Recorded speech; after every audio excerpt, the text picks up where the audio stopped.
Praise the lord. Good morning. ఈ దిన దేవుని వాగ్దానము యెషయా గ్రంథము 62వ అధ్యాయము 11వ వచనము. ఇదిగో రక్షణ నీ యొద్దకు వచ్చుచున్నది, ఆయన ఇచ్చు జీతము ఆయన తీసుకొని వచ్చుచున్నాడు. అవును ప్రియ సహోదరి సహోదరుడా, ప్రభువైన యేసుక్రీస్తు వారు 2000 సంవత్సరాల క్రితం ఈ భూమి మీదకు రక్షించడానికి నరరూపధారునిగా వచ్చారు. వచ్చి ఆయన ప్రాణాన్ని పెట్టి నీకు రక్షణ కీడమని అందించారు.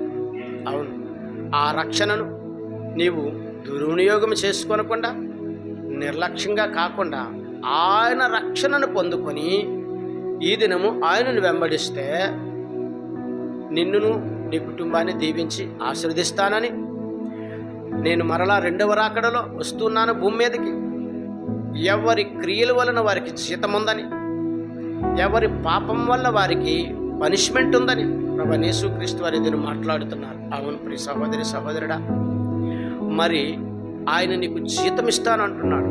అవును, ఆయన జీతాన్ని నువ్వు పొందుకుంటే ఆ జీతము ద్వారా నువ్వు ముక్తి మార్గంలోనికి వెళతావు.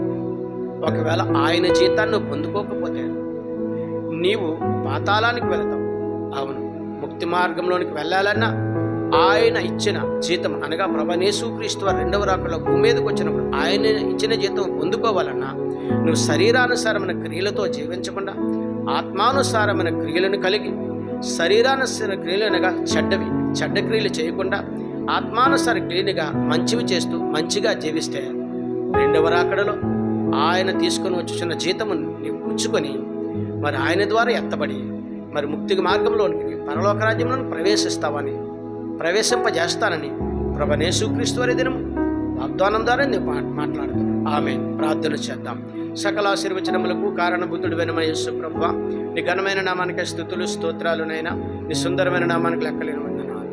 ఈ ఉదయకాల సమయంలో వాగ్దానమును సూచన వాగ్దానమును చదివిన ప్రతి బిడ్డను దీవించండి, ఆశీర్వదించండి. యేసుక్రీస్తు పరిశుద్ధమైన నామంలో అడిగి వేడుకొంచున్నాను పరమ తండ్రి.